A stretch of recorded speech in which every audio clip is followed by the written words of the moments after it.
Um bom dia para todos, sejam muito bem-vindos a mais um Debatologia. O meu nome é Aride Guinali, eu sou voluntária e pesquisadora da Associação Aracê e eu serei a mediadora deste evento. A Associação Aracê, ela é a Associação Internacional para a Evolução da Consciência Aracê, ela é uma instituição sem fim de lucros, com base no voluntariado e dedicada aos estudos da ciência conscienciologia. Ela tem uma sede em Domingos Martins, no Espírito Santo, onde possui um campus de pesquisa e educação. Nós temos por princípio, assim como toda a CCCI ou todas as instituições conscienciocêntricas, o princípio da descrença, que ele é o nosso norteador. Então, o que ele diz, como vocês viram na entrada do evento, é não acredite em nada, nem mesmo no que a gente vai apresentar nesse evento. Experimente, faça suas pesquisas pessoais sobre o assunto, reflita, refuta, né? Que este é o ideal.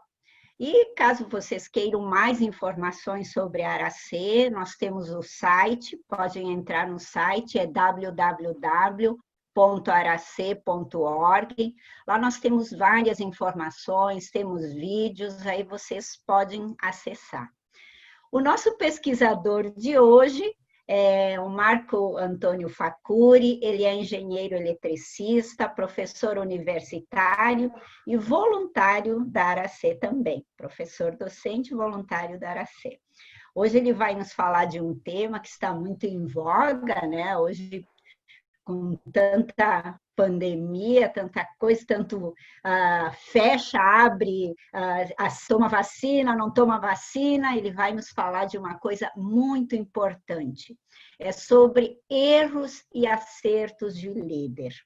Tá? E antes de passar a conversa, antes de passar a palavra para o nosso debatedor, vou dar alguns recados a vocês, tá?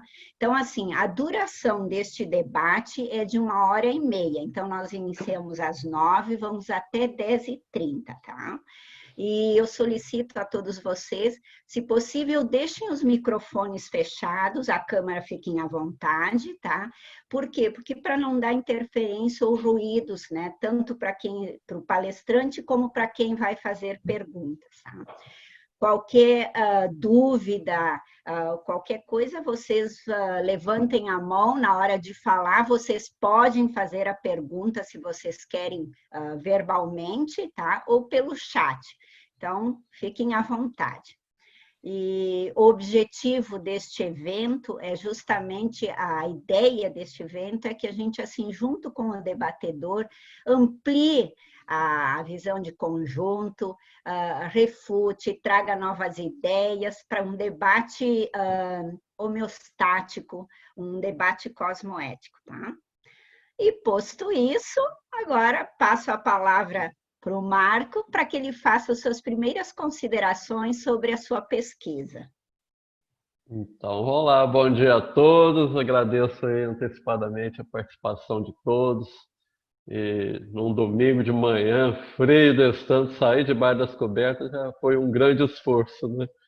Então, a ideia é a gente estar trocando algumas informações, eu trouxe aqui algumas experiências pessoais, né?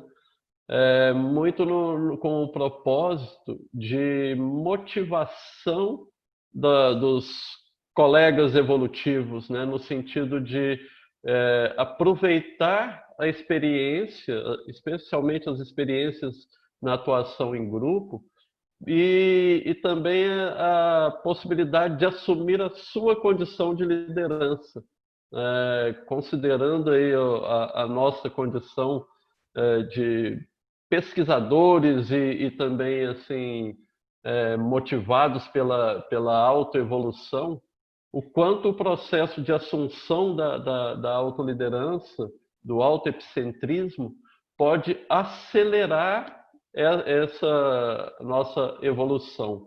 Então, se a gente souber tirar proveito disso, isso é um laboratório muito enriquecedor. E, principalmente, desdramatizarmos os erros e também os acertos. Nós vamos errar, nós vamos acertar, e isso faz parte deste laboratório prático. né? Então, a gente, na Associação Aracê, a gente tem muito tem a linha de pesquisa da Conscienciologia aplicada, e exatamente a gente tirar proveito dessas vivências cotidianas e multidimensionais para o nosso aprendizado.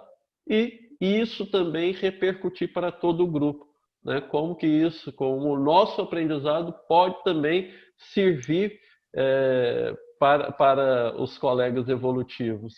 Eu ouvi alguém comentando essa semana em uma discussão, um debate que a gente estava, o quanto que é interessante, assim, se a gente entende o erro enquanto elemento possível de uma pesquisa, ou de um resultado de uma pesquisa, talvez a gente desdramatizar isso e entender, olha, se eu errei nisso, talvez eu tenha descoberto um problema que pode ajudar outras pessoas a não caírem naquele mesmo buraco, né? Então, a gente, de certa forma, isso também é um achado de pesquisa. Então, a partir disso, a gente olha, isso aqui é um problema. E pode ser que mais gente esteja caindo nesse problema. Então, a proposta desse texto, desse artigo, é mais nesse sentido. Como que a gente aproveita isso, esse laboratório prático, para trocar experiências, acelerar o nosso processo evolutivo. Então, fica aí, estou aqui à disposição. Fiquem à vontade para descer a lenha e vamos em frente. Muito bom. E um detalhe que eu esqueci de comentar com vocês, o texto do Marcos, o pessoal está colocando no chat, aí vocês podem baixar, podem dar uma lida para vocês terem uma ideia, quem ainda não leu, e para fazer os seus questionamentos, que aí, a partir do que vocês lerem no texto, aí vocês podem começar a perguntar. Ou, independente disso, se já tiverem alguma pergunta, podem mandar que o Marco vai auxiliar. Então, Marcos, enquanto o pessoal se anima, né, enquanto o pessoal vai escrevendo, eu vou perguntar para você, o que faz, Marco, com que às vezes as pessoas não assumam o seu papel de liderança ou de líder, seja na família hoje, seja com os filhos, seja num grupo maior, o que faz com que a pessoa não assuma? Particularmente, eu penso que é muito a responsabilidade que isso vai acarretar.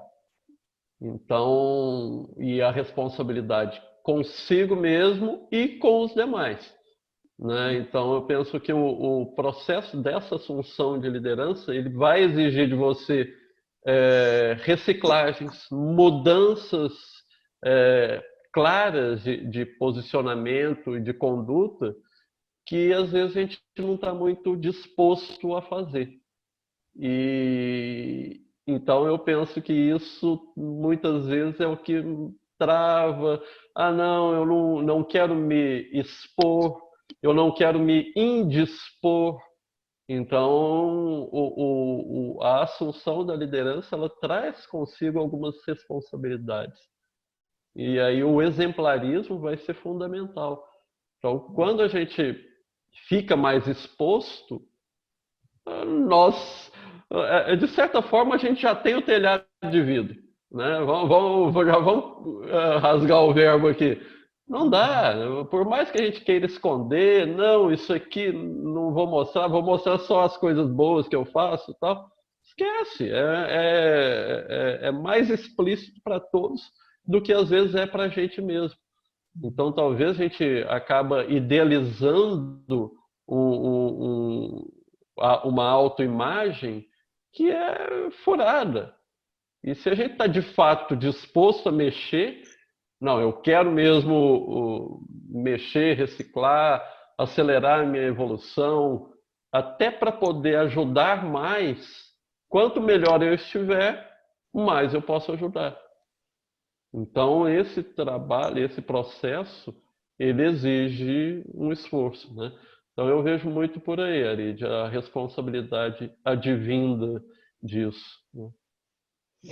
Concordo com você, Marco. Realmente, toda vez que a gente assume um papel, seja ele qual for, começando desde a família, sempre vai ter uma responsabilidade. A minha impressão é bem o que você disse, é o medo de errar, de ser julgado, né? Então a pessoa se amedronta porque, e se eu errar? E se não der certo? Mas como você disse, se a pessoa não errar, também não vai saber o que é o certo, né? E tem muito Importante também, assumir. considerando o histórico pluriexistencial, pode ter também a questão assim daquele receio de repetir erros do passado. Eu até comento isso também no texto, né? Que às vezes a gente prefere, não, eu vou ficar aqui na surdina, nos bastidores só, tal, porque até por um receio de fazer novamente bobagens que às vezes a gente nem rememora, nem lembra claramente, mas muitas vezes aquilo ficou impregnado, considerando essa hipótese aí da pluriexistencialidade, das múltiplas existências, né?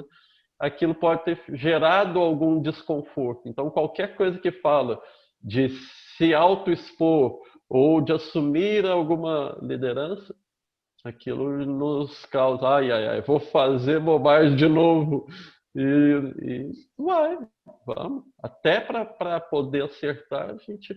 Obviamente, aqui eu não estou querendo enaltecer o erro, de forma alguma. Quanto mais a gente puder eliminar e evitar os erros, melhor.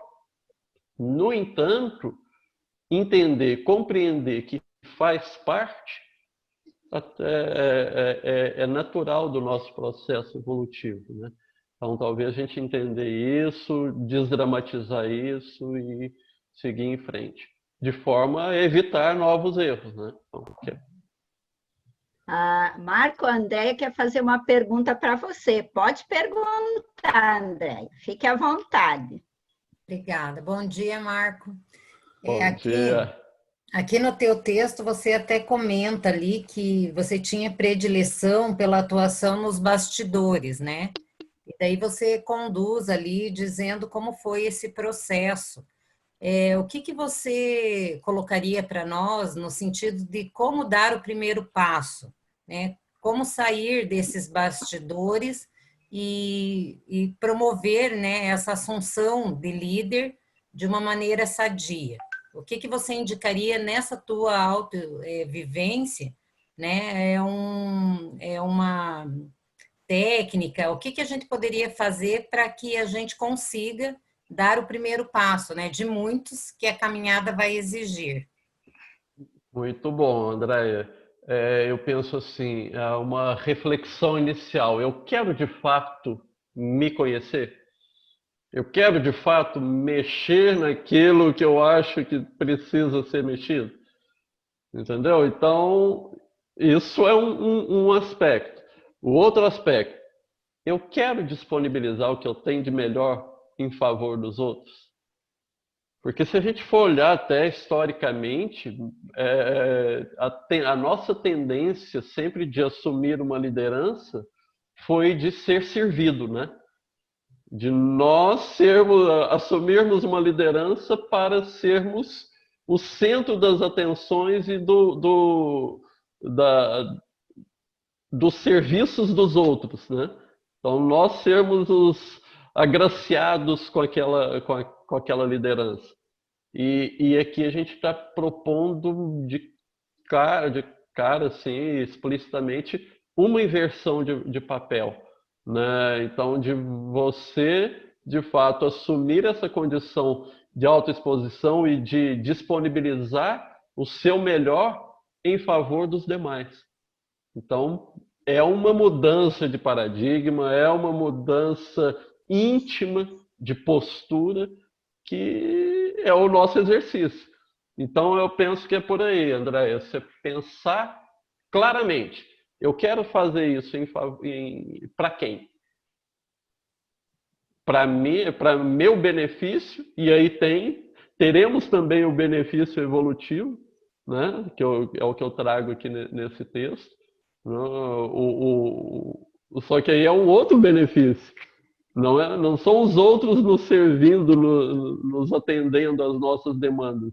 E sim nós atendendo as demandas dos demais. E aproveitando esse laboratório como mais elemento para a gente identificar, o que eu já consigo fazer melhor. Tem até um ponto, uma frase aqui que eu acho que é bem interessante, né? Que eu citei aí na segunda página, no primeiro parágrafo. O autoaperfeiçoamento vem principalmente da tentativa de ajudar os outros. Então, ir para a prática. De fato é isso. Quero praticar aquilo que eu já sei? E vamos nessa. Tem Não mais sei uma se atendi. pergunta. Tá ok, André? Sim, obrigada, Marco. Desculpa, e cortei. Tem mais uma pergunta. Silvia, você quer que eu pergunte ou você quer abrir o microfone e fazer a pergunta? Você prefere que eu faça para o Marco? Isso. Então, tá. Então, ela está perguntando o seguinte: você falou no seu texto sobre pairar e sobre relevar. Você pode explanar ou expandir isso? É interessante, né? Quando a gente está atuando em grupo, a gente vai lidar com muitas diferenças, muitas divergências. Até antes aqui desse debate, estávamos eu e a professora Ana Seno conversando um pouco, e ela trouxe uma vivência dela que é bem pertinente para essa pergunta, tá? Obrigado pela pergunta, tá, mãe? Assim, o quanto que a gente consegue focar no que é de fato prioritário. Então, muitas vezes, e aí eu me percebi por várias vezes, e até hoje ainda às vezes caio nisso, né? De entrarmos num embate ou numa discussão desnecessária, desgastante, por aspectos que são secundários. E a gente acaba perdendo o foco do que é o prioritário, do grupo, daquele movimento do grupo, o que é a demanda prioritária para se trabalhar naquele momento, para ir discutir a cor da cortina daquela janela ali da cozinha. Beleza, isso se for azul tá ótimo, se for branca tá ótimo, tá, vai ter gente especializada e especialista, e a gente ter essa confiança, desenvolver essa interconfiança para que as pessoas assumam seus posicionamentos e contribuam também, é importante. Então, quanto mais a gente distender essas relações, especialmente com assuntos secundários, mais a gente foca energia no que é prioritário. Só que muitas vezes a gente coloca o secundário como prioritário, muitas vezes por disputa de poder. Não, eu não posso abrir mão disso, eu tenho que fazer do jeito que eu quero. E a gente vê os mais variados exemplos, a gente tem exemplos em grupo, das coisas mais tolas e que acabam comprometendo as interrelações.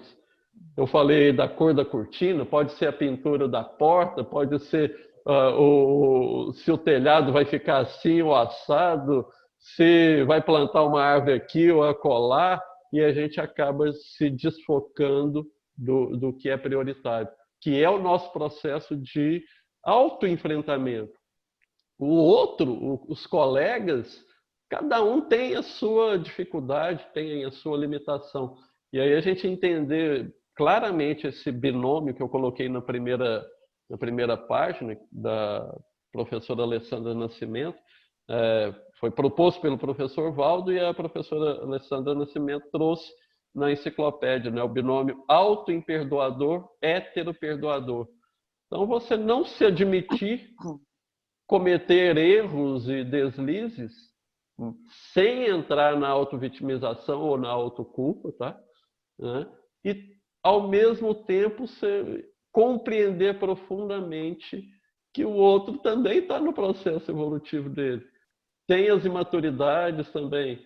E olha, o nosso trabalho grupal ele é focado nas nossas qualidades e não nas nossas mazelas, nas nossas imaturidades. Então, a gente focar nisso muda tudo. Tá, muito bem. Ana, você quer abrir o microfone e fazer a pergunta para o Marcos? Não? Então, vamos lá. A Ana está parabenizando pela escolha do tema, muito bom. Gostaria que comentasse sobre quais são os possíveis mecanismos internos da consciência que a impedem de admitir e acertar tranquilamente o erro. Olha, eu até coloquei ainda, para mim, pessoalmente, admitir essa possibilidade já é um desafio, né? Porque eu vejo muito assim, especialmente quando a gente fica mais com menos inter-relações, né? Menos autoexposto, quanto mais isolado a gente fica, mais a gente se encastelando, né? Mais a gente acaba se achando muito melhor do que realmente é. Então, vamos colocar os pingos nos is aí, né? Olha, nós estamos nesse processo evolutivo, nós ainda estamos bem mais perto de sermos uma consréu, né? Então, nós somos recém-consréus, né?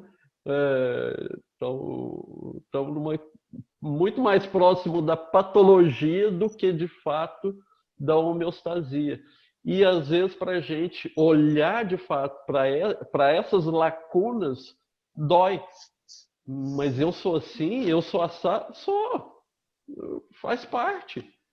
E aí eu vejo que é muito isso, Ana. Achar que a gente já é o suprassumo, quando na verdade a gente ainda está no início da caminhada. Eu estou falando por experiência própria. Tudo que eu estou falando aqui eu vivenciei e muita coisa ainda vivencio, né? Então, de fato, o que é interessante?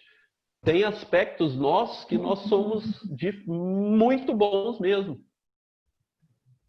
Só que eu não posso pender a balança ou distorcer a análise considerando que isso é o todo. Isso é uma parte dessa consciência que está aqui. Então, esse traço mais maduro, mais bem desenvolvido, que já é de fato uma grande qualidade, que pode ser útil para muita gente, ela é uma faceta dessa consciência. Só que essa consciência, seguindo o nosso amigo Marcelo Rouanet, essa consciência é multifacetada, né? Então, nós somos muito complexos. E aí querer olhar só para o que é bom também é um problema. Então tem o aspecto para olhar, então, como que eu ganho autoconfiança a partir disso que eu sou bom, para cada vez mais enxergar aquilo que eu tenho, as minhas dificuldades, as minhas limitações, as minhas imaturidades. Quando eu começo a fazer isso, o melhor de tudo é que eu começo a ver isso também em relação aos demais. Compreender melhor o esforço e as imaturidades também dos demais. E a gente se ajuda muito mais. Então, de certa forma, isso também compõe o desenvolvimento de uma grupalidade mais sadia. Qual é a sua experiência com a coliderança? Oh, Marcelo, esse é um desafio grande, hein? Acho que a gente ainda está tentando arranhar o que é essa ideia, né? A nossa tendência ainda é do líder autocrata, do líder que manda e obedece quem tem juízo, e se não obedecer, cai fora, ou então vai para a forca, não mais, né? Mas de certa forma a gente põe na geladeira. Então a nossa tendência ainda é essa. E para mim, particularmente, foi um avanço muito grande a experiência de ter participado da coordenação gestora da Associação Araci, porque eu pude conseguir vislumbrar essa possibilidade. Não, é possível. Se a gente consegue olhar os parceiros na condição de líderes também, especialmente naquilo que eles têm os seus trafores, a gente consegue desenvolver esse binômio líder-líder, que é o que vai nos levar à prática da coliderança evolutiva. Mas ainda estamos começando, não, Marcelo? Ainda vai longe. Com tudo isso, Marcos, Obrigado, que você Marcelo. falou, já é difícil conviver com tudo isso no intrafísico. Tem uma pergunta bem interessante aqui da Elisete para complementar. Marco, que padrão de consciência você enfrentou quando escreveu o texto? Obrigado, Elisete. É interessante que a gente começa a entrar no Holopensene de fato de interesse profundo pela nossa melhoria e pela melhoria dos demais, né?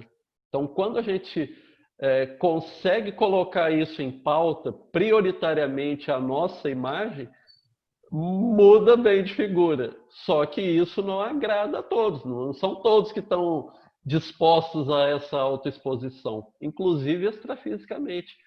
Mas você vai falar isso, você vai escrever isso, que você errou aqui, que você errou ali, como assim?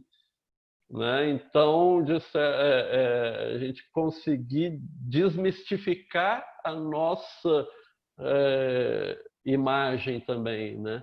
Então, eu penso que foi bem dentro disso, né? Conseguir sair desse imbróglio, né? Especialmente com colegas evolutivos. Se a gente for analisar essas consciências extrafísicas já, elas têm relação com a gente. Elas querem o nosso bem, muitas delas, outras nem tanto, né? Mas se você falar isso, eles vão te atacar nisso, naquilo, naquele outro, você vai ficar exposto a nisso, naquilo, naquele outro. Paciência, vamos em frente. Dá para encarar isso. E aí o que é legal também, que foi um antídoto muito, muito interessante para mim, e aí eu vejo o quanto que o laboratório serenário nos auxilia nisso, que é o processo da autoconscienciometria. Aqui na Aracena também nós temos o laboratório da autoconscienciometrologia, né? Então, quando você está tranquilo com os seus traços, tanto de maturidade quanto de imaturidade, você fica mais autoconfiante, menos vendido, menos exposto a esses ataques gratuitos. Então, eu falo também no texto a coisa assim, ó, você saber se localizar bem na escala evolutiva, entender claramente as suas imaturidades e aquilo, obviamente, que você tem de bom para oferecer, te dá autoconfiança para esse processo e também minimiza a munição do assédio. Então, você não tem que ficar escondendo. Na hora que vier a cobrança, mas você fez isso. Eu fiz isso, fiz aquilo, fiz aquele outro. Eu ainda sou assim, assado, assado. Tem tudo isso. Pode complementar a lista aí, que eu não tem só esses defeitos aí, não. Tem outros mais, né? Então, a gente até desdramatiza também o processo da autoconscienciometria. E dando continuidade, tem uma pergunta bem interessante da Lia, que a Lia pergunta: no texto você coloca a questão das cobranças. O líder é muito cobrado? São também credores do passado? Naturalmente, qualquer condição que você assume em função seja de alguma demanda formal, né, institucional, seja pela autoridade moral em determinado assunto, você é cobrado por aquilo. Mas muito mais no sentido de, olha, você precisa dar exemplo nisso. Não adianta falar da boca para fora. E aí eu vejo assim, o quanto que os meus parceiros evolutivos, ao longo dessa jornada, me ajudaram nisso. Porque algumas cobranças eram explícitas nesse sentido. Ó, tá faltando exemplarismo nisso. Ou você está se omitindo naquilo. E aí isso vem à tona. Né? Então tá, beleza. Então o que eu tenho que mexer, o que eu tenho que assumir. Por outro lado, tem também as cobranças das pessoas, daqueles que também se incomodam com esse movimento. Né? Da mesma forma, igual na pergunta da Elisete, da mesma forma que extrafisicamente você é cobrado, intrafisicamente você é. Muitas vezes por influência desse extrafísico também. Né?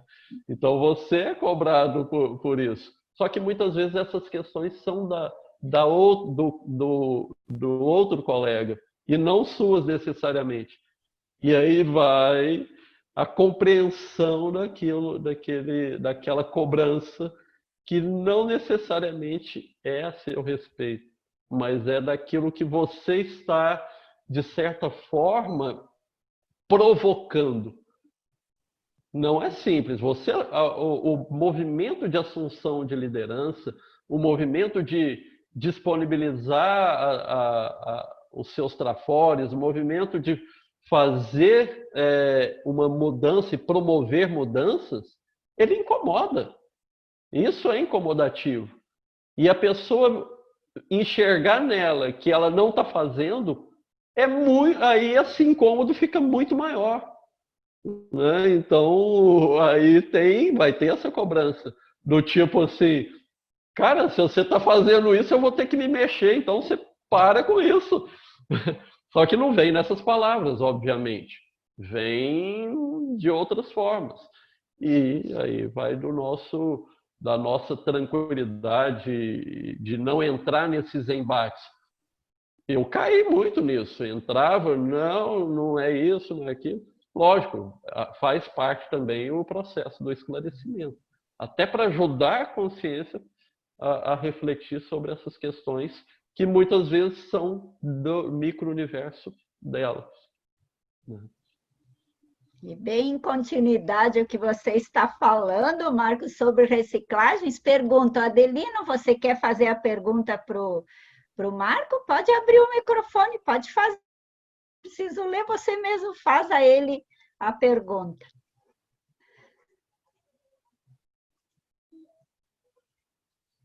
Bom dia, Marco. Tudo bem? Tudo bom, Adelino? Tudo bem. Marco, sobre a questão ali, eu estava fazendo a pergunta sobre a questão das imaturidades. Que o líder, muitas vezes, demonstra imaturidade na sua manifestação e tem dificuldade em reconhecer isso, como você já estava explanando, né? Como você vê esse processo de autorreciclagem? Até você já estava falando um pouco sobre a autoconscienciometria, né? Mas a importância das autorreciclagens do processo da assunção, principalmente perante a formação de neolíderes. É mais nesse viés que eu gostaria que você explorasse. Então, é até o elemento motivador desse texto, tá, Adelino? Obrigado pela pergunta aí. Porque como na condição, e aí eu trago até um texto da minha duplista, parceira de todas as horas aí, que vem contribuindo nesse desenvolvimento, que ela escreveu há uma década, mais de uma década, um artigo Liderança Exemplarista. Então, esse processo do exemplarismo vai calar mais fundo para os colegas. Então, no momento que a gente deixa claro, ó, eu vai passar por isso também. Isso diminui a autocobrança, né? Torna isso mais um processo de autoexperimentação e de experimentação grupal. E isso já facilita muito. Não estou dizendo aqui que isso é simples, que durante o processo de estar na liderança, você vai assumir facilmente os erros. Não, gente, ó, eu errei isso, ó, não vai. Não é bem assim. Isso requer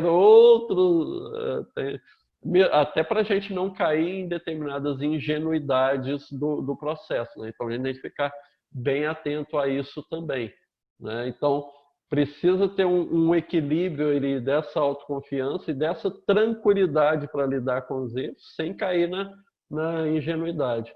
Mas eu penso que essa explicitação de que faz parte do processo, eu acho que já ajuda muito os colegas que ainda ficam ali na moita, né? Como diz lá em Minas, fica atrás do toco, né? Isso mesmo. Adriana, você não quer falar com o teu irmão? Assim, eu não preciso ler tudo isso, você diga a ele. Ele pode abrir o teu microfone, Adriana, fala com ele. Não? Então, tá bem. Então, eu vou ler o que a Adriana escreveu para você, tá, Marco? Eu vou juntar as duas perguntas que ela fez. A primeira e a segunda eu já vou juntar aqui. Ela pôs assim: oi, maninho querido. Eu, Adriana, vou ler na íntegra, tá? Oi, maninho querido. E quando em família uma das pessoas começa a estudar muito e vai percebendo outras mudanças que devem ser feitas, mas os outros ainda não estão preparados. Acredito que o amor, o bom exemplo, o bom diálogo, tudo isso é muito importante, mas às vezes não é suficiente. Só muita paciência e perseverança, né? Aí ela complementa embaixo: assumir os erros é muito importante, aprender a se desculpar também. Não devemos nos preocupar com os julgamentos, porque quem julga está errando. Um dia irá aprender isso e assumir também. Pode levar muitas existências, mas aprende. O que você tem para falar para a Mana? Eu quero saber quando você vai começar a ser professora. Esse é o movimento. Essa é a provocação. Entendeu? É isso, é de fato isso. Ó. Gente, a gente já sabe muito. E aí? Vamos fazer o que com isso que a gente já sabe? Né? E aí, só complementando, eu acho que é muito importante nesse processo, que é o respeito. Né? Então, você trouxe vários aspectos ali, e eu só complementaria com o respeito, mas profundo mesmo, de compreender, faz parte. Agora, a gente se perceber nesse meio, e aí, o que dá para fazer? Né? Eu estou nesse meio, não estou nesse imbróglio. Família, especialmente, é algo mais delicado ainda, né? Porque em geral, são os problemas mais prioritários a serem resolvidos. Então, a gente consegue, aquela história do santo de casa não faz milagre, a gente consegue ajudar um, outro, mas em casa, muitas vezes, a gente não tem a isenção necessária. Muitas vezes a gente está envolvido emocionalmente e aquilo gera um problema maior do que uma ajuda, e além, obviamente, de ter todo um histórico pluriexistencial de consciências que estão ali, ó, nos cobrando de algo que nós fizemos. E aí? Você está falando bonitinho assim, mas você não era assim lá atrás. E aí? Estou tentando, estou treinando e estou melhor do que eu estava. Isso eu me garanto.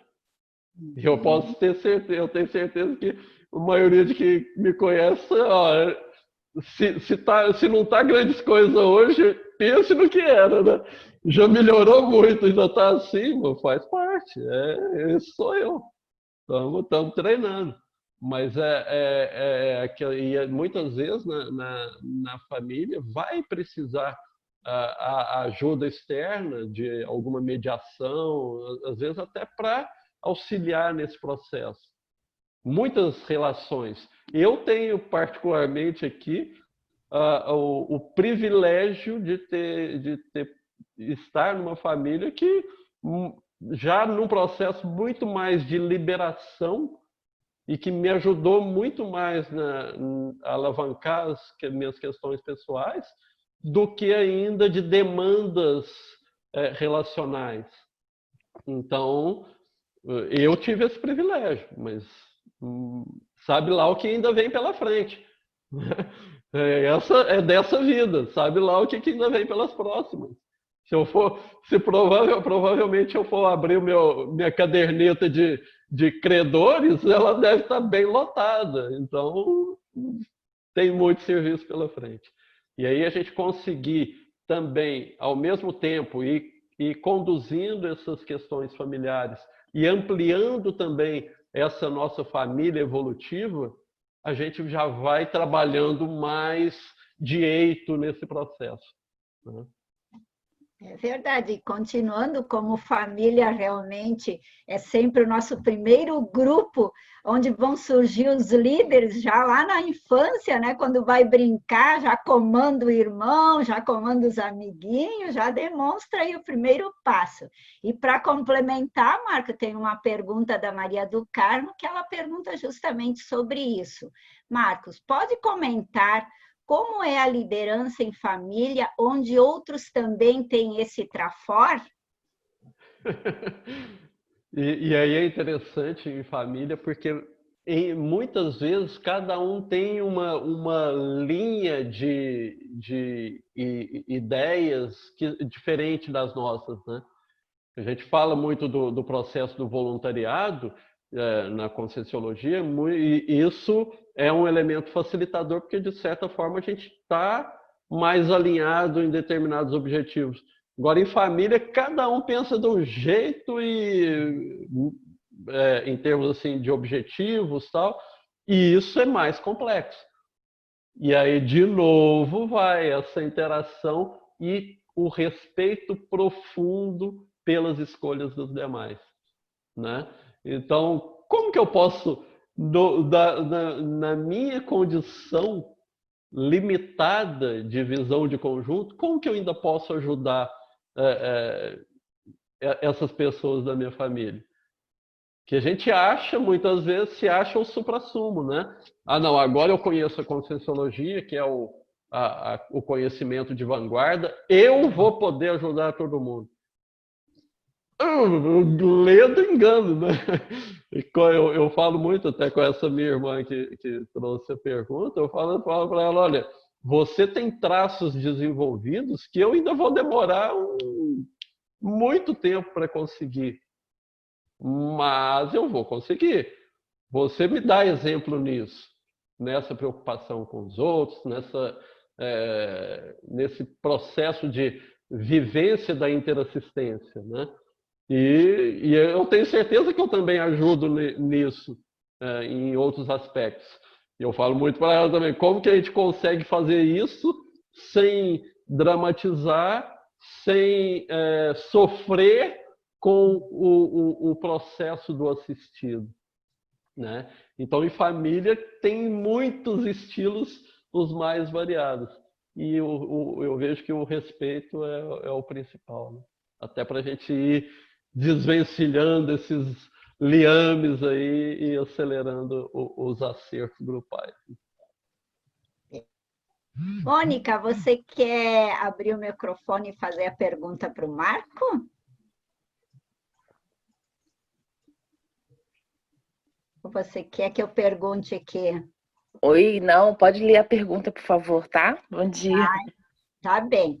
Marco, No seu texto, você menciona a questão do propósito de se manter firme na intencionalidade sadia, em consequência, observou o auxílio do amparo de função nas condições das atividades. Considera esta um diferencial, por exemplo, na superação de medo de errar na liderança? Olha, provavelmente ajudou muito, porque tinha coisa assim, olha, eu estou fazendo o melhor que eu posso, né? A minha intenção é explícita e clara de fazer o melhor. E o melhor para todos, não o melhor para mim. E isso é mais um detalhe aí sério e relevante nessa questão da intencionalidade sadia, né? De fazer, de se desenvolver e oferecer o melhor, né?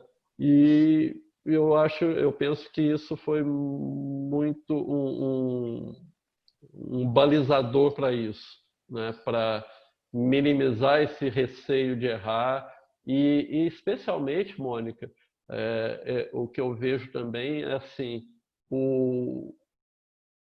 os parceiros, a equipe trabalhando junto. Então, ver o movimento dos parceiros evolutivos, muitas vezes se deslocando lá de Ribeirão Preto, lá do Rio de Janeiro, lá de Pelotas, lá de onde, de Cascavel, de vários, Porto Alegre, tal, para a gente fazer um movimento, um trabalho conjunto.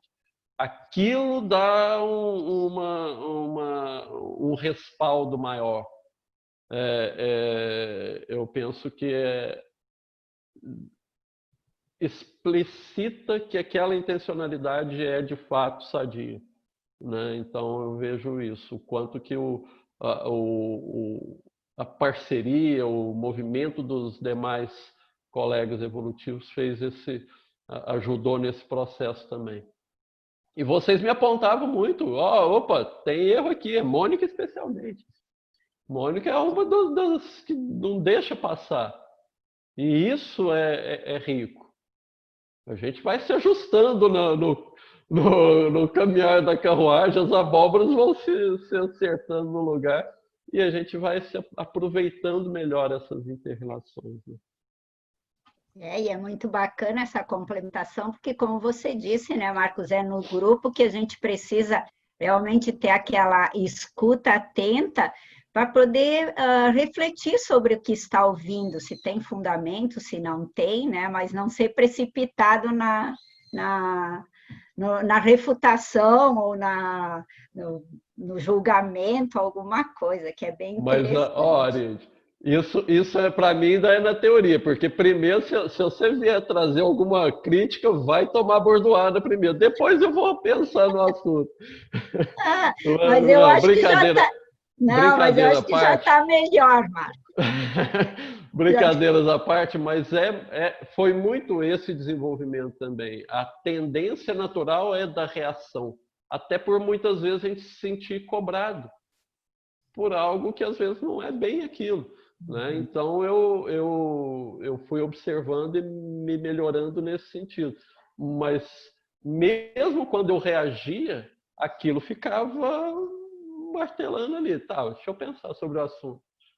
Agora, mais calmo, com mais frieza, tal, deixa eu avaliar de fato isso aqui. Então...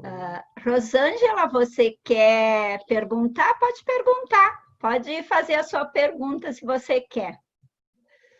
Não, está de boa. Pode ler também. Então tá bem. Marcos, você comenta sobre o cuidado com suas abordagens. A fala sobre o exercício contínuo na construção da condição de conforto presencial. Tem uma técnica específica? Como ficar atento à forma de se comunicar sem promover o autoassédio? Bem na linha que estávamos falando. Rosângela, para mim, no meu experimento e no que eu observo em mim, uma coisa que me ajuda muito é quando eu não entro na defesa de algum ponto de vista, ou de alguma ideia, ou de algum projeto, aquela defesa no sentido assim de querer ganhar o debate. Então, quando eu recolho isso, porque isso é muito natural e muito ainda da minha natureza, né? O que eu ponho, que eu falo no texto, né? Então a gente acaba indo no sentido de querer impor uma ideia. Então quando eu recolho isso, pera lá, eu tô trazendo uma ideia, ó, galera, pensem sobre isso, vamos analisar. Eu trago ponto de vista, eu trago argumentação. Isso eu me posiciono frente às demandas. Isso nunca foi difícil para mim. Até a questão assim de ser o chato da história, paciência, faz parte. Eu já coloco como sendo do serviço que eu tenho. Tudo bem. Mas quando eu consigo recolher essa energia de querer ganhar um embate ou querer ganhar um debate, isso já caminha muito melhor. Então eu trago argumento, eu vou discutir, vou propor, vou apresentar ideia, ó, pensa nisso, reflita sobre isso, avalie aquilo. Uma frase de um colega nosso, amigo meu, o médico, o doutor Eduardo Passamani, uma coisa muito boa de um debate é quando você entra no debate disposto a abrir mão da sua ideia. Então, aquela fala dele, isso foi muito tempo atrás, me ajudou muito nesse processo. Não, estou aqui, ó, trazendo ideias. Só que eu também, ao mesmo tempo, não posso ser omisso. Eu estou vendo a vaca para o brejo, não dá para... Se abrir para outra ideia, desde que a outra ideia seja melhor. Quer dizer, Exato. Você vai vendo, é interaprendizado. Você vai aprendendo, um vai aprendendo com o outro, de maneira que nós melhoramos a nossa visão e aumentamos nosso conhecimento, desde que nós tenhamos abertura para aprender e conhecer outros pontos de vista. Exatamente. E aí, só que nesse processo, muitas vezes até a minha ideia pode ser melhor, mas não é naquele momento. Então, como conciliar isso também, né? Então, dá tempo ao tempo, as coisas vão se encaixando. Eu sei que eu tenho um papel meio que de provocador. Então, mais no sentido assim de elevar o patamar das conversas ou dos projetos. Faz parte, e está tudo bem. E eu acho que isso é rico, mas a gente tem que saber o time do grupo. Então eu falo num outro artigo que eu escrevi, eu até citei aqui, aquela paciência do esperar fazendo. Tem coisas que a gente vai ter que aguardar. E mais claramente nessa coisa do conforto presencial, de certa forma, Rosângela, eu vejo também em muitas situações o quanto que a minha presença pode gerar um certo desconforto, um incômodo. Então, como que eu consigo conciliar esse processo? Ter essa presença mais de esse conforto presencial, né? De ser uma pessoa posicionada, clara, mas ao mesmo tempo criar um ambiente de leveza, que as pessoas estejam consigam também se expor, né? Então, esse é o processo.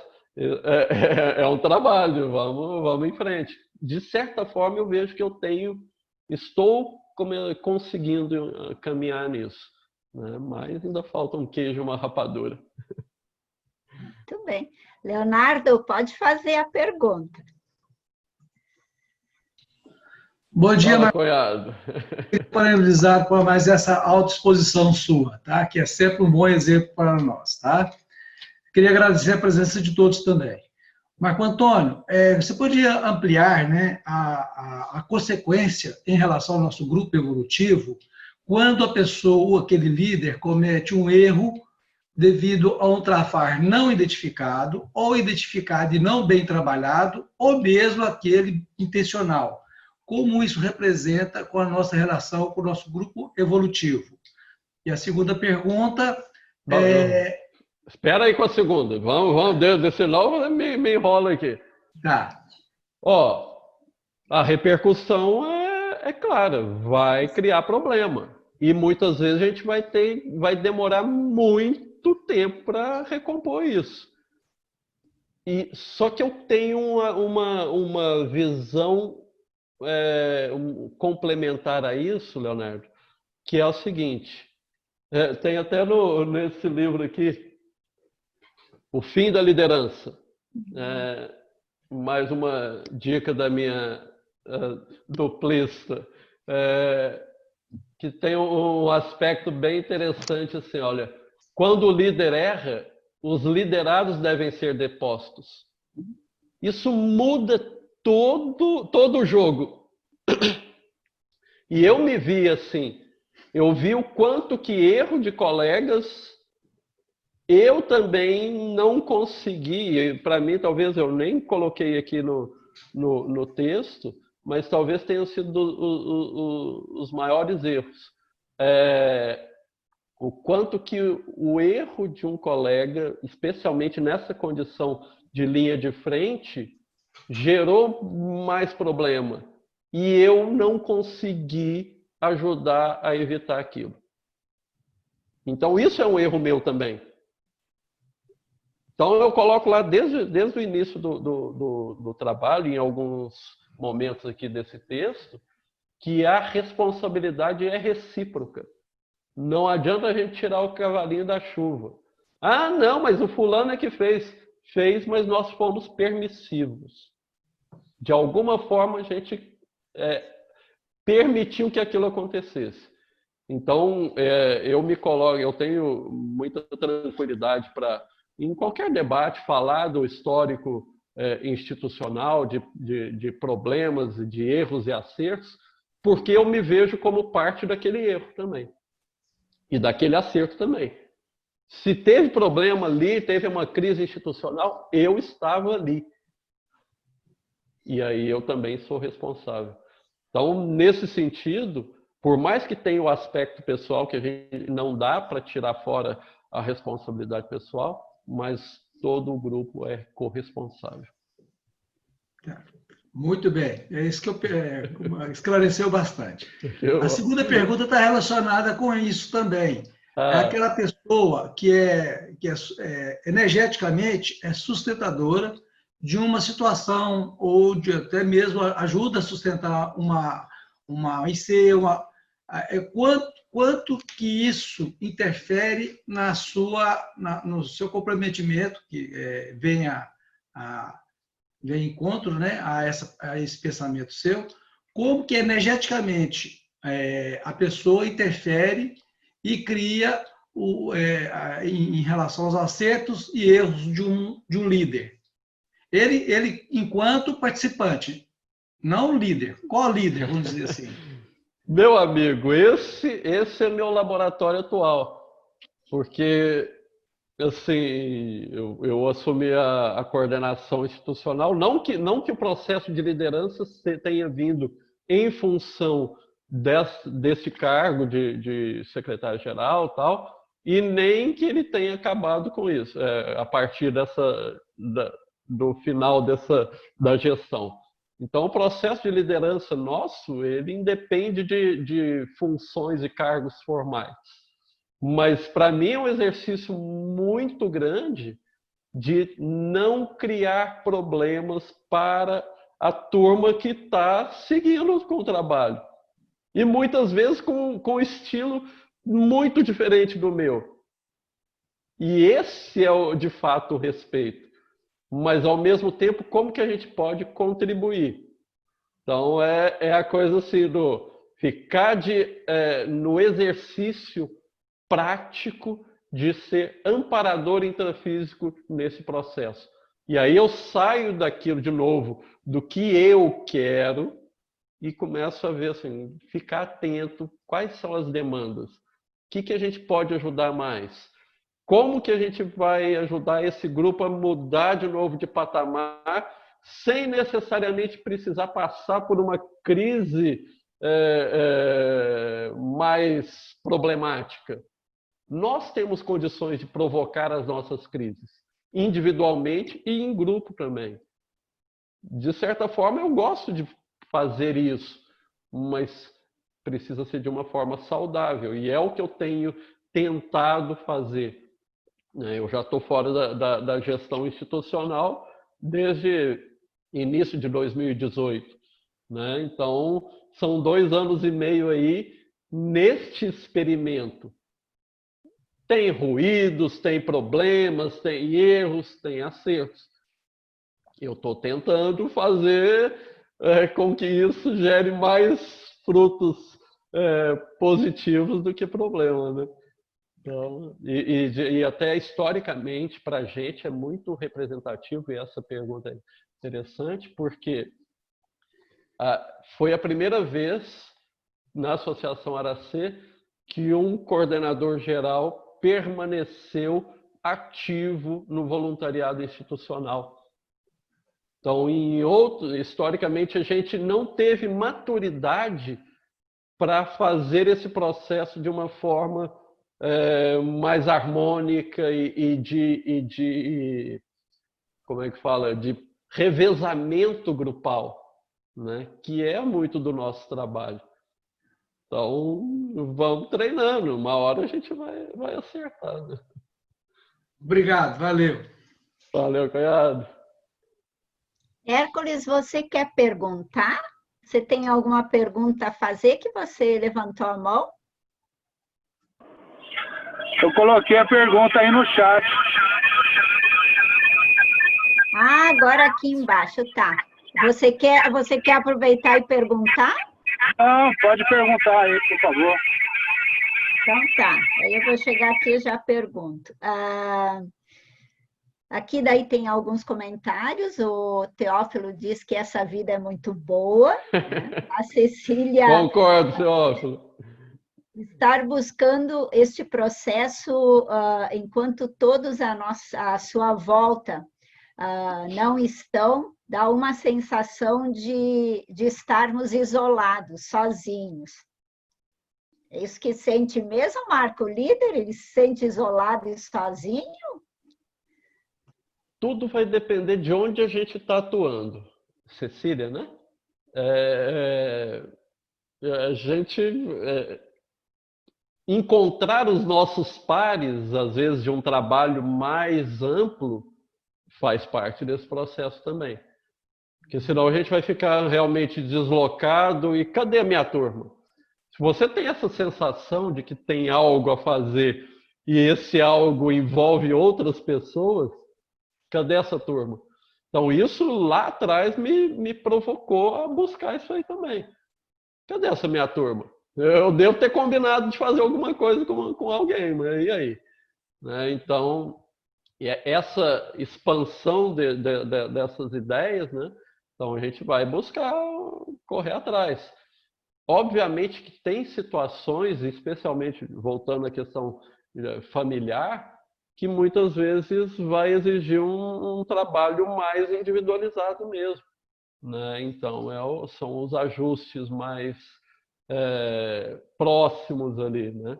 Mas como que a gente consegue fazer isso tudo, fazer esse atendimento mais individualizado para aquela demanda mais pessoal e, ao mesmo tempo, se disponibilizar para trabalhos maiores também, né? Que tem a ver com o que a gente chama de programação existencial, ou ainda uma mega programação existencial em grupo, né? Um trabalho que não é para ser feito individualmente, mas muitas vezes em grupo. Então fica a dica aí, Cecília, se está nessa condição, veja quem são os seus pares nessa vida para poder deslanchar aí com os trabalhos. A Maria do Carmo coloca: Marcos, parabéns pela lucidez demonstrada na exaustiva pesquisa das suas autovivências. Você mergulhou fundo, indo nos detalhes dos detalhes das vivências do líder.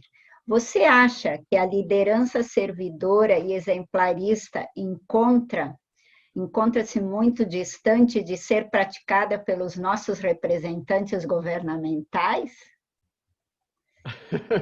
Se ela ainda está distante para nós, eu penso para eles, né? Então, aí vai mais aí da nossa responsabilidade, tá, Carminha? Obrigado pela pergunta aí. E aí é interessante que quando eu assumi a gestão institucional, eu propus aos colegas a leitura desse livro.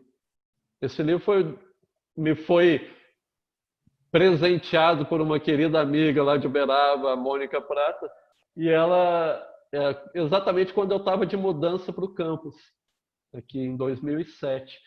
E ele me ajudou muito, exatamente em promover essa mudança de paradigma na liderança, né? De ser mais em favor, em função dos outros, e não em meu favor, né? Então, eu penso que nós temos essa responsabilidade.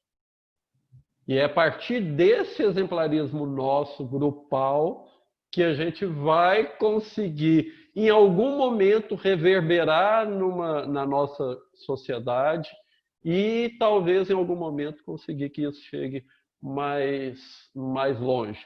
Obviamente, a gente já tem pessoas com esse estilo natural, às vezes, da consciência. Eu tenho pessoas que eu conheço que estão assim, nem conhecem conscienciologia. Não estou colocando isso como um pré-requisito, mas eu coloco como nós na condição de responsáveis por qualificar e realizar isso na prática, até para que isso reverbere mais facilmente na sociedade. Nós temos essa responsabilidade social. Nós não estamos fazendo conscienciologia para conscienciólogos. Nós fazemos conscienciologia para o planeta. Então, e não é para dominar o planeta, não é para impor essa ideia, para, a partir dos nossos exemplos, ajudar que as pessoas também mudem. A linha de ideológica ou a linha filosófica que cada um quiser seguir, mas construir isso em favor dos outros. O livro é Como se tornar um líder servidor. Muito bem. Jade, pode fazer a pergunta, Jade. Bom dia, Marco. Olá, Jade. Bom dia a todos. Parabéns aí a você por estar aí com um grande número aí da sua família num debate sadio, né? Que acho que é dos grandes objetivos aqui, né? Então, Marcos, já dentro do que você vem comentando, falando e o debate todo, essa questão, né? O pense grande, né? O convite pense grande, acho que em todos aí, dentro da questão da família, dentro da questão do trabalho de cada um, né? Esse convite vem sendo feito e eu recebi, assim, logo que eu cheguei na Conscienciologia, uma dica, né? Desapegue e pense grande. Pensar grande, bacana, né? Assim, mas eu vejo, assim, que para mim, eu venho, assim, questionando bastante e o desafio é esse desapegar, né? É esse, eu acho que, desconstruir, né? O que a gente já tem de construído para em busca de algo maior, né? Eu acho que e a gente é muito fácil, assim, a gente entrar na questão do... Robotização, né? Isso. né? É claro, aí entra a questão, né, a questão aqui da gratidão, né, do perdão, né, com todos, né? Mas acho que eu vejo assim, um desafio muito grande essa questão mesmo do desapegar, né? O que você pode, assim, poderia acrescentar nisso?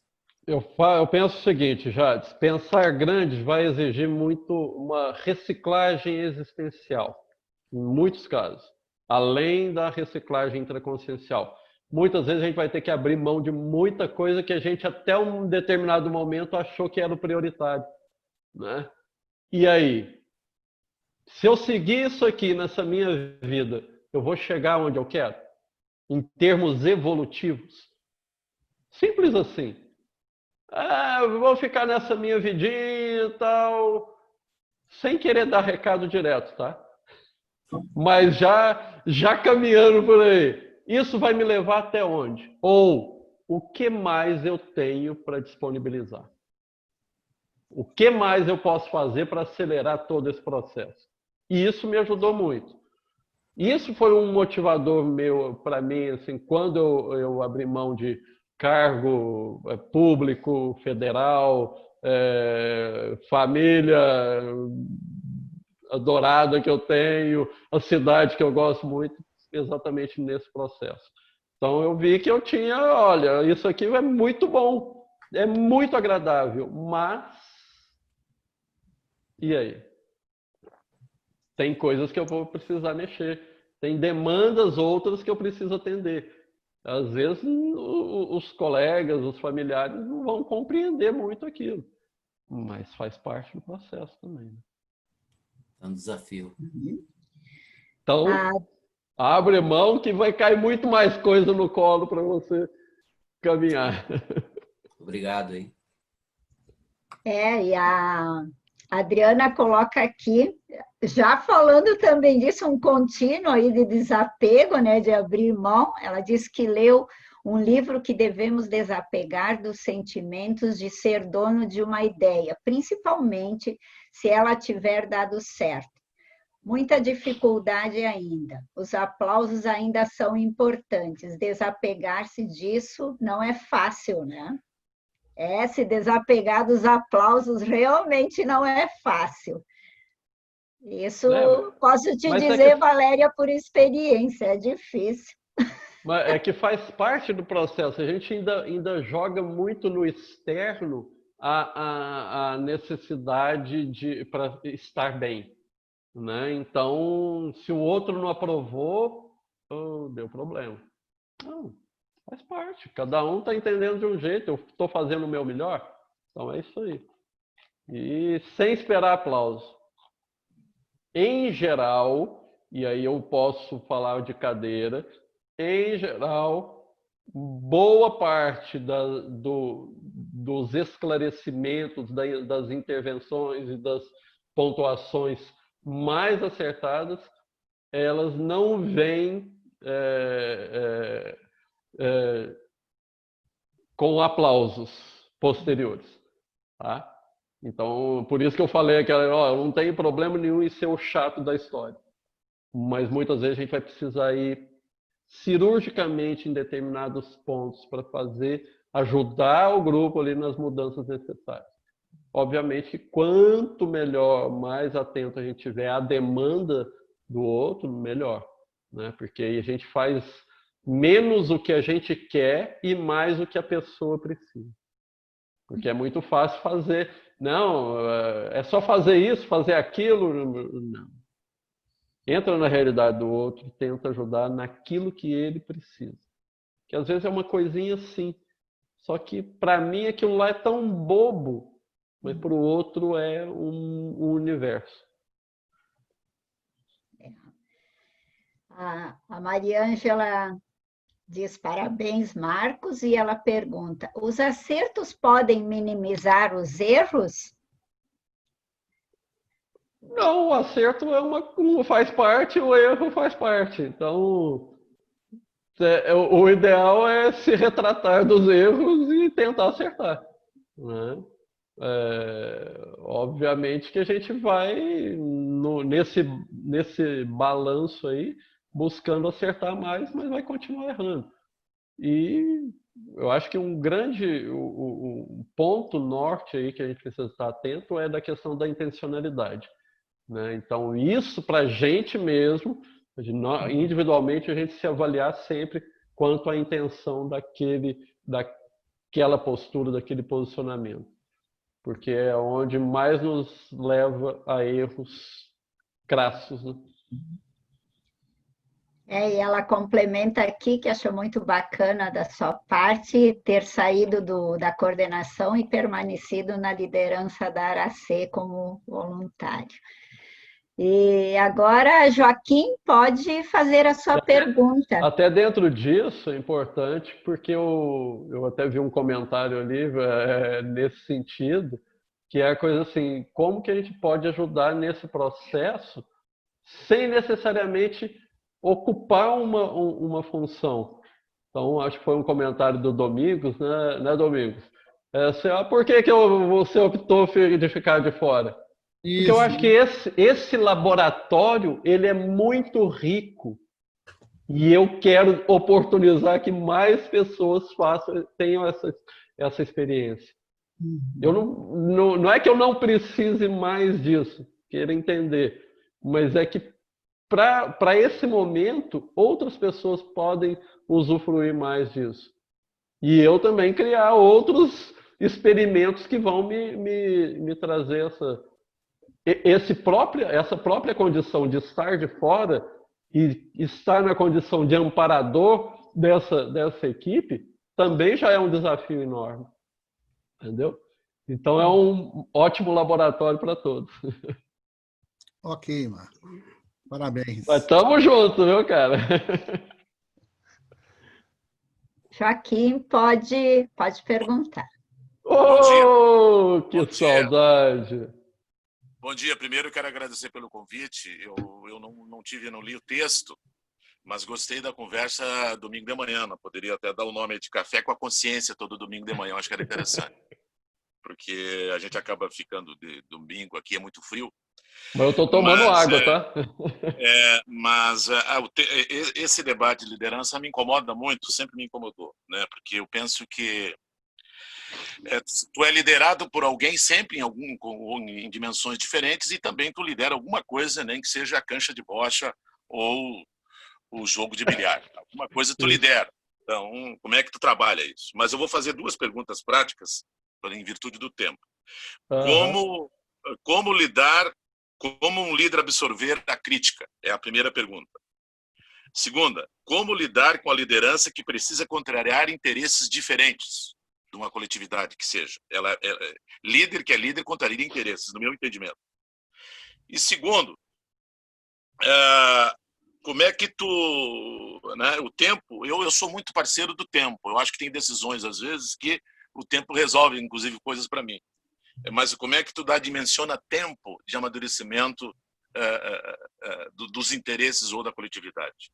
Dimensionamento de tempo, para mim, é uma coisa que às vezes eu acabo me perdendo. Seria isso, viu, Marco? E quando eu tô meio... Não é que eu tô desligado, é que a vida tá puxada aqui, eu não fui mais no Espírito Santo. Mas tá na minha mente ainda, viu? Tá na mente. Pois é, chegamos em agosto, hein? Mês de o nosso aniversário.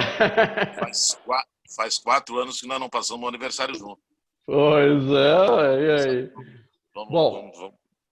Lidar com a crítica. Eu comentei até no texto também que a questão a autoconscienciometria, Joaquim, vai nos ajudar muito nesse processo. Então, eu entender quais são as minhas imaturidades, quais são os meus traços positivos, fortes, vai deixar mais tranquilo, pacificado quando eu receber uma crítica. Porque aí eu não, você é assim, além de ser assim, eu sou assim, assado, né? Então eu tenho outras pendências ainda para resolver, né? Mas eu até comentei também, muitas vezes a crítica vem pela dificuldade de quem está criticando em lidar com aquele contexto.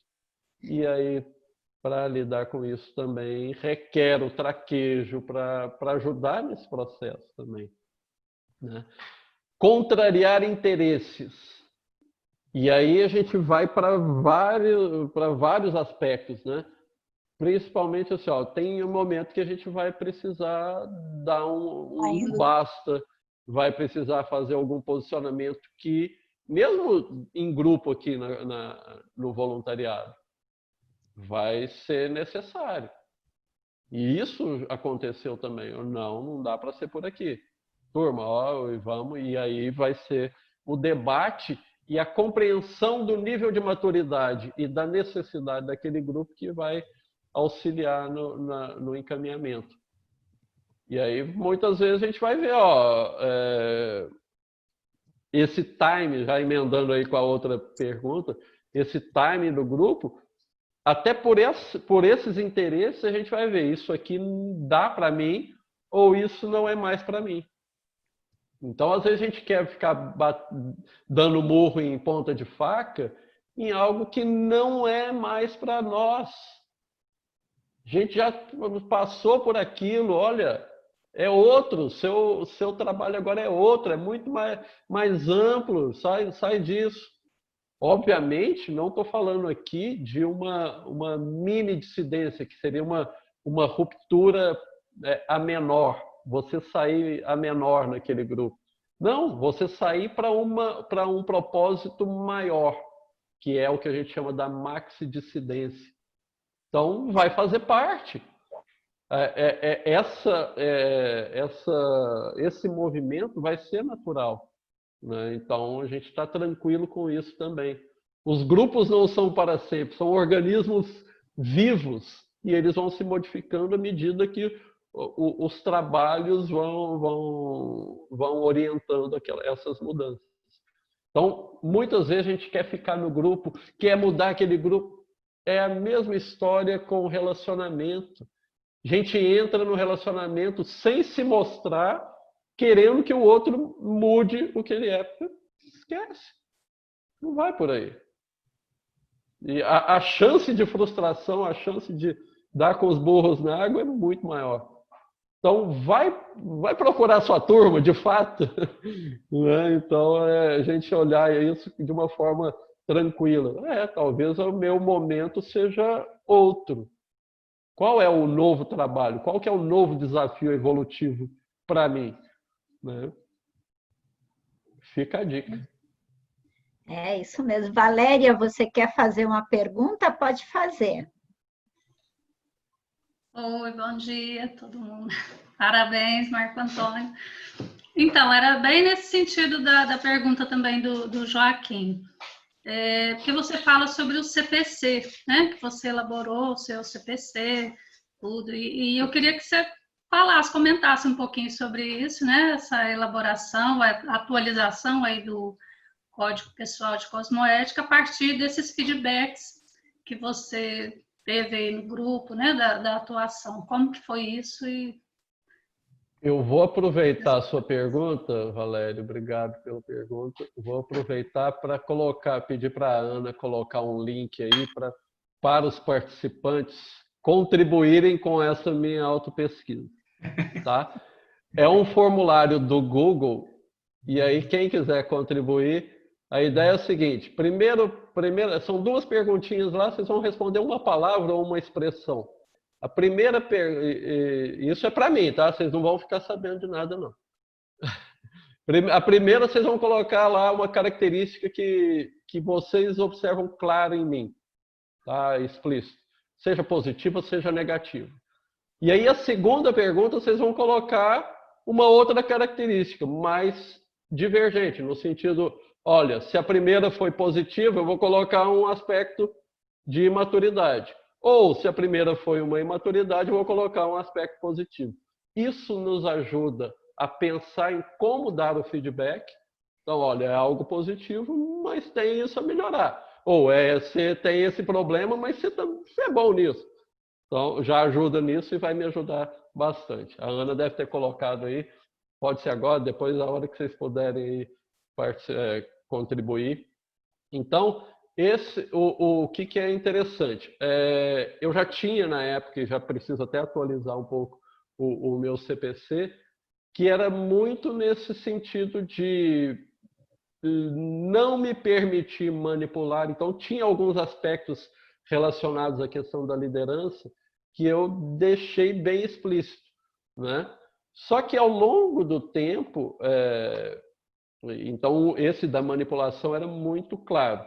Olha, eu não posso nem manipular, mas também não me permitir ser manipulado. Então, isso nos dá uma necessidade de atenção aos contextos muito grande.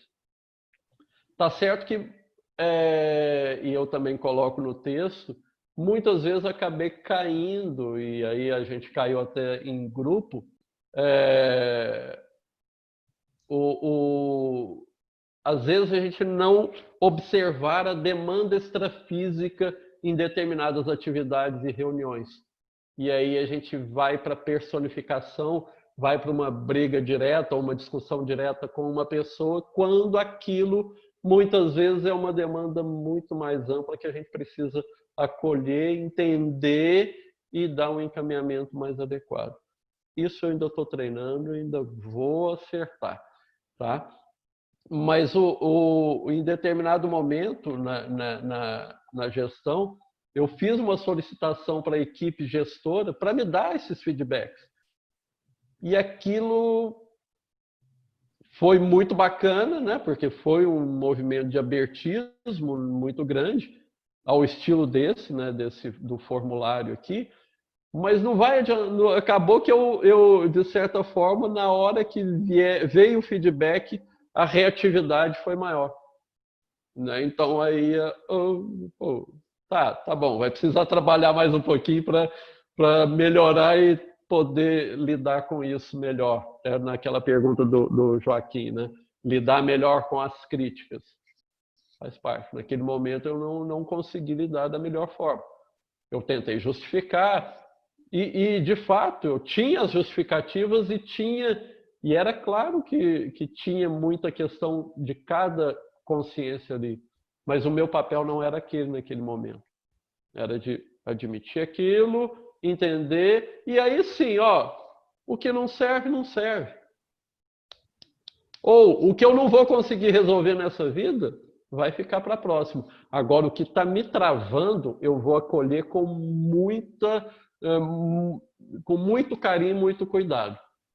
Porque se está me travando, eu estou deixando de oferecer muito mais do que eu posso.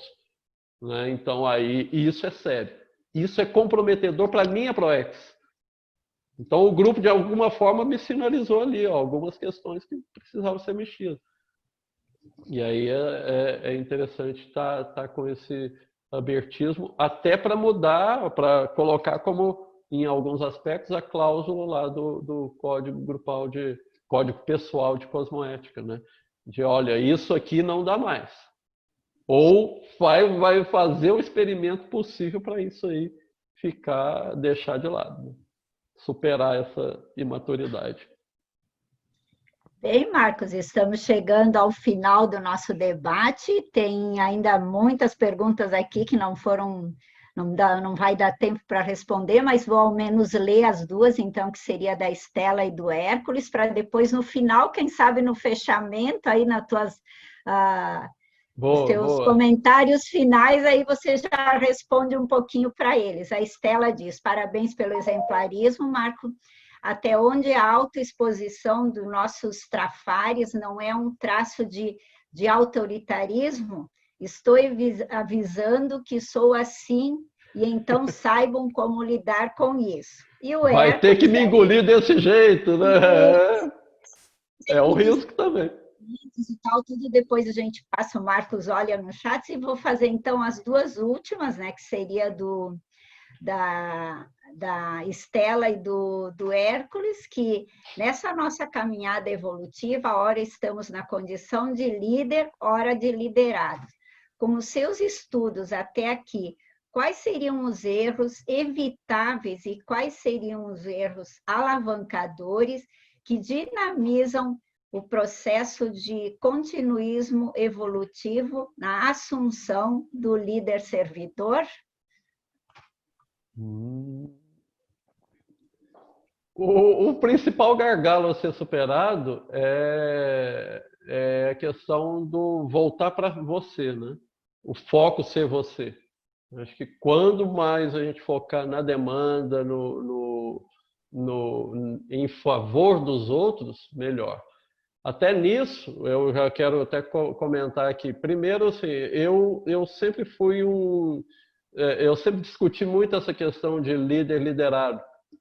Eu lembro de uma conversa minha com a Karina Borges, quando a gente estava estruturando um curso sobre grupalidade e tal. Para mim, isso é balela, mas hierarquicamente, evolutivamente também existe hierarquia. Mas a gente pode atuar com a nossa liderança, no nível de liderança que a gente tem. Que seja para carregar obstáculo, lá, como é que falou o Joaquim. Nós temos essa condição de assumir a nossa liderança.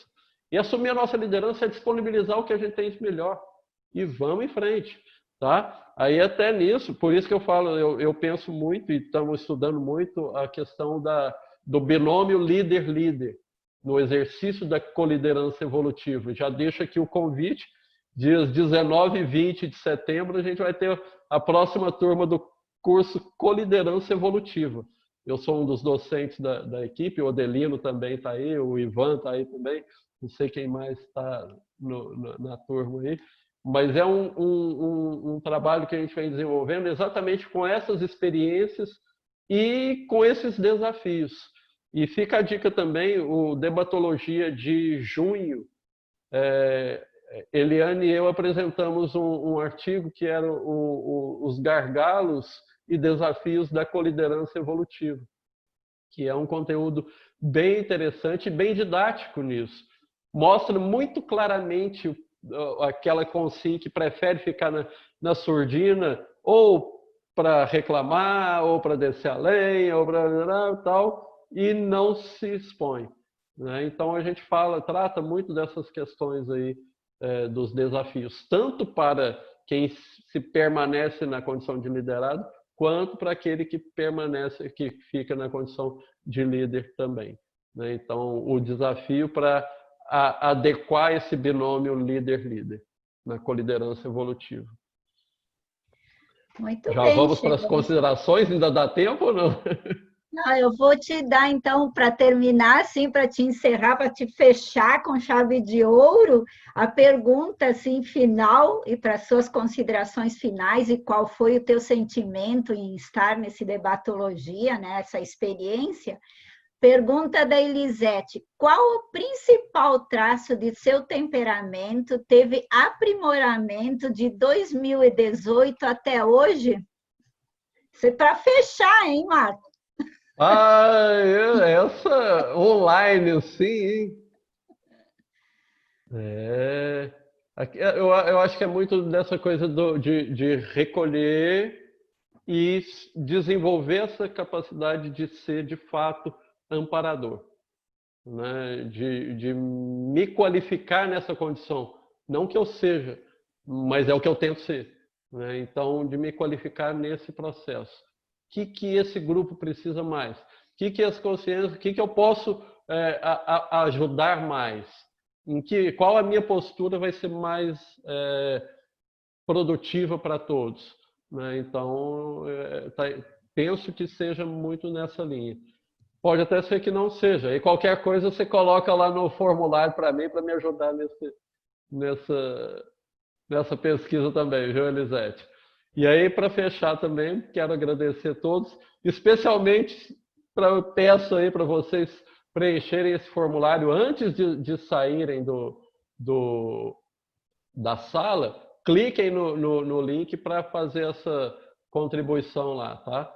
E eu agradeço porque cada pergunta, cada comentário que vocês fazem, e é uma coisa que eu coloquei também no texto, me ajuda na questão cognitiva, de ampliação cognitiva.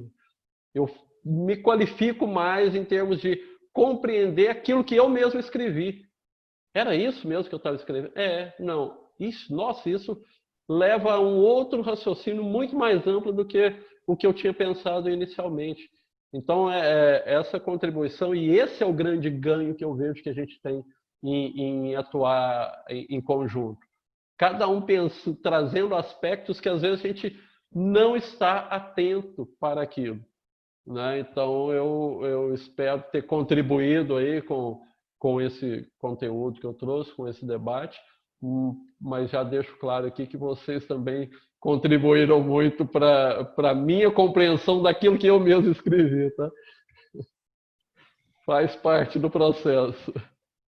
Muito obrigada, Marco, pela sua participação, e aproveito isso tudo que o Marcos está falando para convidar a todos a escreverem o seu texto, a vir se expor, a colocar as suas ideias, a trocar ideias, a melhorar, né? Porque é só assim a gente melhora. Às vezes uma opinião, uma sugestão, uma hipótese, isso tudo faz com que a gente se melhore. Então aproveitem o exemplo do Marco, tragam o seu experimento e venha debater com a gente, tá? Então, hoje nós tivemos 53 participantes, 30 perguntas.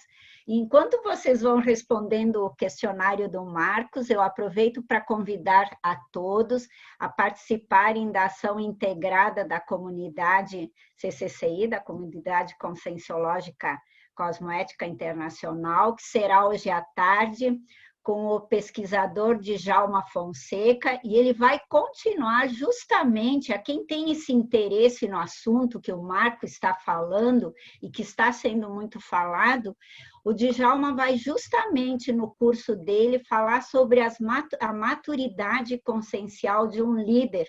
Então, ele vai ter técnicas, exemplos de vida também que ele vai trazer. Então, convido a todos a participarem do curso, é das 14h30 às 17 horas, tá? Professor Djalma foi da Aracê, Aride. Professor Djalma foi da Aracê e é uma pessoa muito capacitada. Sim, foi meu professor, foi meu professor, Aride, exemplo. Me dá mais um segundo, que eu quero mandar um beijo para a dona Ema, minha sogra, que está 97 anos me ouvindo lá de Toledo. Então não a família está bem ampla aí, além da mãe, do meu novo pai, então meus irmãos, então foi uma turma grande aí, né? Então, verdade, eu vi, tá toda a família do Marco aí, vive a mãe da Lili lá de 97 anos assistindo, olha que beleza. Aceita também um abraço de mim com muita felicidade para vocês, tá? Obrigado, dona Ema. Um abraço. Quem que tá mesmo? E também nós vamos ter mais um evento da Aracê no dia 6 de agosto, tá? Que é um curso em parceria com a OIC. Também convidamos vocês a participarem.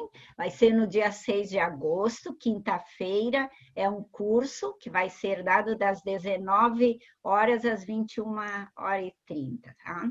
E o tema é Grupalidade Sadia, e é uma parceria Aracê com a OIC. E também vamos ter no dia 15 de agosto, no sábado, um próximo Debatologia com a nossa colega Elisete Pagano, tá? E ela vai ser das 17 às 18h30. A Elisete é engenheira química, mestre em educação e empresária, e ela vai falar sobre aprendizado com projeções lúcidas. Então, se alguém tem interesse ou quer conhecer um pouquinho mais sobre projeções, como dinamizar a nossa evolução com essas projeções lúcidas, venham assistir. E tem mais um evento aqui que eu passei, que vai ser o... Marco, aqui me ajuda, Marco, no dia 13, que é a Conscienciologia, Diálogos em Conscienciologia Aplicada, que vai ser também no dia 13, que é um evento da Aracê. Tá? Falou da parceria, Arise, dia 6 de agosto? Sim, já falei da parceria. Então, esse vocês curso com a OIC é muito rico, gente, quem puder participar também, vai lá, que vai ser uma abordagem bem dessa questão, até muito dentro disso que a gente fez, eu até comentei da autoconsciencioterapia, então dessa questão da grupalidade e a autoconsciencioterapia, o quanto que isso pode acelerar a nossa evolução aí. Isso mesmo. Então, vocês veem que tem bastante eventos que a gente pode ir se aperfeiçoando, juntando todo esse material, colocando em prática, porque a nossa evolução real é a prática, é a exposição, é não ter medo de errar e é cada vez acertar mais e errando menos, né, Marco? Então, agora convido a todos vocês, antes do encerramento, a quem quiser, claro, por favor, abram as suas câmeras, que as meninas vão fazer a foto, que agora, como não temos foto presencial, vamos colocar a foto no jornal pela internet. Então, por favor, abram as suas câmeras. Muito bem, pessoal. Agradeço muitíssimo a participação de todos vocês. Estejam convidados para os próximos eventos, tanto da ARACê quanto da CCCI. E obrigada mais uma vez, Marco, pelo seu trabalho maravilhoso sobre liderança, que estamos aí, juntos aprendendo, né? E cada dia sendo melhor.